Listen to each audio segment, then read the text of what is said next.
your name, Raspoet, now, the journey with being a Raspoet, if you don't mind. Absolutely, absolutely, absolutely. Well, I was one day I was at home. It's early in the morning, and a father of mine named Raspoet came by and said, Ojenke, come on, man, I got a gig for you.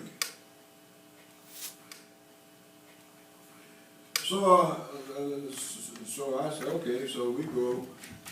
I jumped in the car, and Raspoet had this red Cherokee Jeep, and he always drive it with the top down. And back then, this was back in the '78, I would say. And so Raspoet and I were some of the few brothers out here on the West Coast who had dreadlocks. This was in '78. So we were quite a sight in his Cherokee Jeep because it was convertible, it didn't have a top, and we were in the car and our locks would be flying. And so anyway, he drives me up to Hollywood and takes me to this office of Soul magazine. I don't know if you guys remember that. There was a paper called Soul. It was a publication that dealt mainly with black entertainment and things.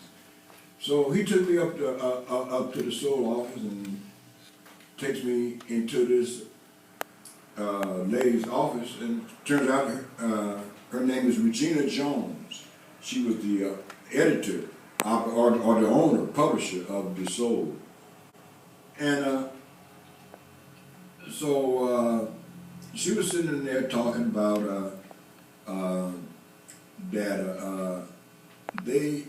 that she was worried because they had this guy coming in, and none of her writers that she had on staff, she said, she didn't think they was capable of interviewing this guy that was coming to town.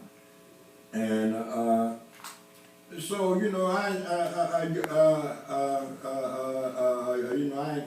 asked her why. She said because this guy he got these long dreadlocks and things, and it's coming all out of his head, and it would intimidate some of the people here. And so she was speaking, and so at the time, Raspoet and we had our locks up in our hats. And so she was talking, so as she was talking, Raspoet and I both yanked off our hats. And when the roster dropping locks, the record dropped. So when she saw that board, her mouth which just went wide open. She said, "Wow!" And she said, "When can you start?" I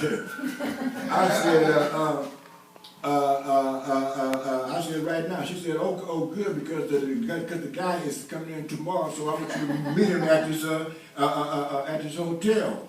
And so the next day we went to the hotel, me and Raspoet, and got there. There's this big bus there, like the bands traveling these buses and things, and so we get up there, and the guy standing out there, the young guy, is sort of a short brother, but he did have long dreadlocks and everything, and so the guy say, introduced me to him, he said, "This here is Bob Marley."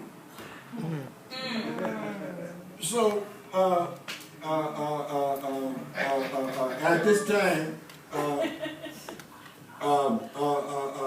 Bob Marley was not known really here in America, especially not by black people.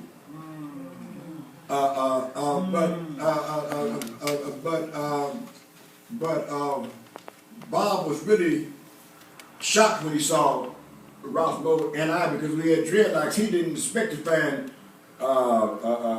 locks when we're out at the end of Babylon, you know. Right. But the assignment was that we were going to, at least I was going to interview Bob, and doing this, I was going to be traveling on the bus with them. You know, they was touring up and down the West Coast, and so I was riding on. We got on the bus, you know. When we first got on the bus, me and Raspoet, all the band members was there. They had all their equipment and stuff on the seats and stuff, you know, all their bags and things, you know. And so there was really nowhere for me and Raspoet to like sit. And these guys, they didn't really like, you know, they didn't know us, and they were sort of like, you know, leery, you know. I mean, who these guys out here, these Yankees with these dreadlocks, you know? So nobody would make way for a seat for us. But anyway, there was a sister there, one of the I3s, a lady named Judy Moore. She which was me, said, hey, you can sit by me, you know. And so I was really overjoyed, you know, because Judy Moore is really a very fine specimen of a woman.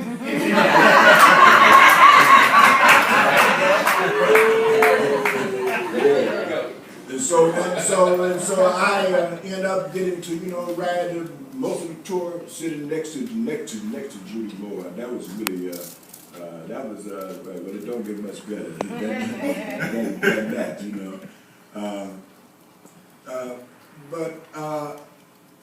So as a result of that tour, I did the interview with Bob, and so when I put my name on that article, the first time I wrote Raspoet, because I didn't want to be a reporter, I wanted to be a Raspoeter.